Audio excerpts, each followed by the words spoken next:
We've been starting to build what I call a catechism, which is a series of questions and answers by which we learn things. So our first question was, what is music theory? And the answer is? The theory of what makes music work. And what we discovered is what makes Western music work is ultimately scale degree tendencies. Scale degree tendencies. 1, 2, 3, 4, 5, 6, 7, 8. 1, 5, and 3 are stable. 2, 4, 6, and 7 are unstable. Especially 7. It's really unstable, the leading tone. One of the best ways to illustrate this is with a harmonica, the common diatonic harmonica. You can buy them in any chromatic key. These happen to be in the key of C, which is an easy key to think in.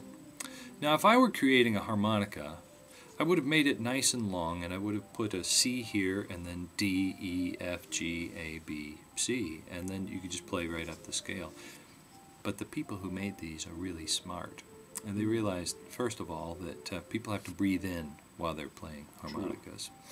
And so they set a second reed so that when you, what they call draw, when you breathe in, it also creates a note.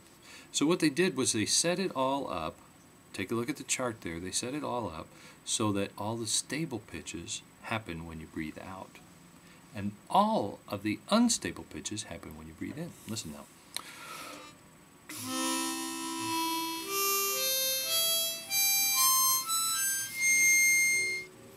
10 stable pitches. Unstable pitches.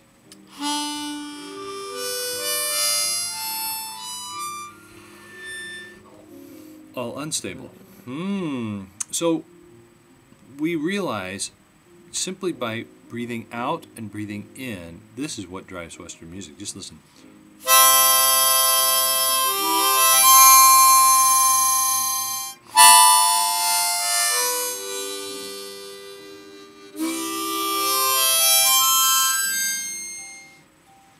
Now, at first, it felt like it was just fine, and then we went away from home, didn't we? We had this this conflict, this unresolved sense of, I'm breathing in, and I want to breathe back out again.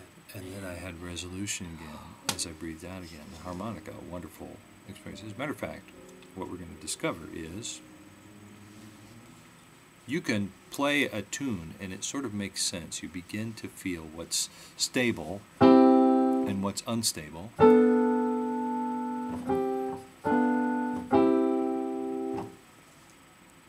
And let's try to play Joyful, Joyful, We Adore Thee. All right? You can emphasize whether I'm breathing in or out.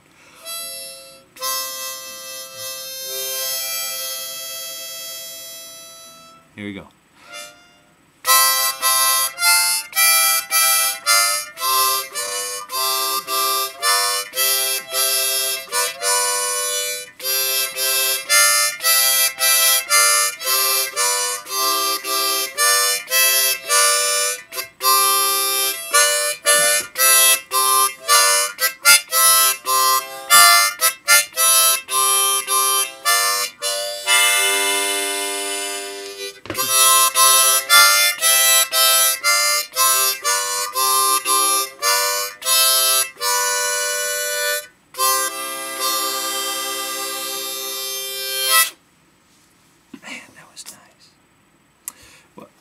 Part of what the beauty is of a harmonica is it doesn't matter that much if you get exactly the right hole, because you're going to create the right chord. At least for simple music, you create the stable chord of what we call a tonic triad, or the unstable chord of this whole thing that we often are about to label as a 5/7 chord, or dominant 7th chord. Yes. And all those pitches are there, as you can see on the example on your screen. Well, so there you have it. Stable and unstable pitches. That explains Western music, right? No, certainly. It's about all we need to know. But you know, we're just at the beginning of this class, so I'll bet there's more. Ha, there is. I'll bet there's more. Well, here's another factor that I would like to add in. So, we didn't exactly lie when we started our catechism, but we have an incomplete answer. So, what is it that drives Western music? The answer is unstable pitches want to resolve to stable pitches. You know, that's true at the end of the piece. Yes. Yes. Not necessarily through the rest of the piece. We'll talk about that more later. But there's one more factor, and that is the bass note. This wants to resolve to that. But moreover, there's a bass note that wants to go. Dominant, tonic. Dominant. Ah, now we see why else it's called dominant, because it so strongly wants to pull up to tonic. This is a principle that some people in music theory call bass law. And bass law says when the root of a chord is in the bass, it wants to always go up a fourth. Up a fourth. Or down a fifth, which is the same thing as the inversion of that. Okay, so the bass note always wants to go up a fourth. So when I have a G, not in an upper voice, but in the lower voice, when I have a G in that lower voice, it wants to resolve by going up a fourth. Yeah. So now, as you can see on this example, we have scale degree 2, 4, 6, and 7. In the upper voices, they're all unstable and they want to resolve. If we add to that the bass note of a G, scale degree 5, which I said was stable before. Yeah. But not in the bass. But not in the bass, because it wants to resolve. It wants to go up a fourth. Do you know what we've created? We have created a 5/9 chord. To be technical. I was going to say we created a monster, but I think you're right. I think it's a 5/9 chord. Wow. Let's not worry about the 9 just yet. We'll call it a 5/7 chord, okay? Two less numbers. It's the G, B, D, F chord that wants to resolve to C, E, G. This we call in music theory circles, as you know from your study of music fundamentals, we call it a kind of cadence. It's the important cadence, the finished cadence, the one that drives all Western music. Oh, sweet cadence. It's what we call an authentic cadence, and when it's perfect, that means that the soprano note is also going up to tonic, because that 7-to-1 is so strong.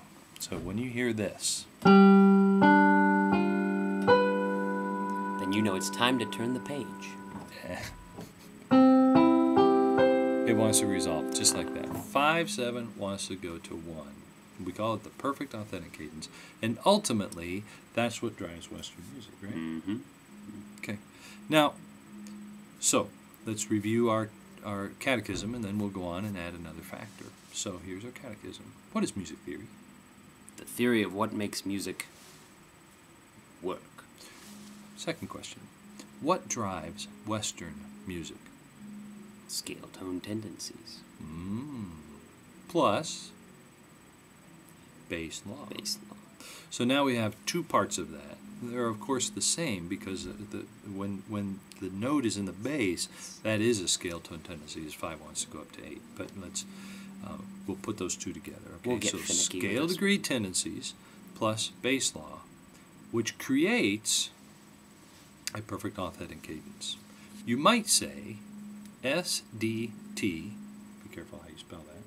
SDT, scale degree tendency, plus BL, bass law, equals PAC. And now you know what that means. Scale degree tendencies plus bass law equals perfect authentic cadence. That gets us to the end of the song, where we have non-resolution. We have tension, and it resolves. Okay, as I mentioned before, though, there's a whole lot more to music than just a perfect authentic cadence. That comes at the end. So there's a whole lot that happens before that that makes Western music work. If you will. We'll talk more about that in the next lesson.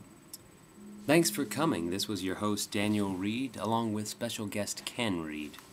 Have a great day. Be sure to do your homework. How many roads must a man walk down before you call him a man?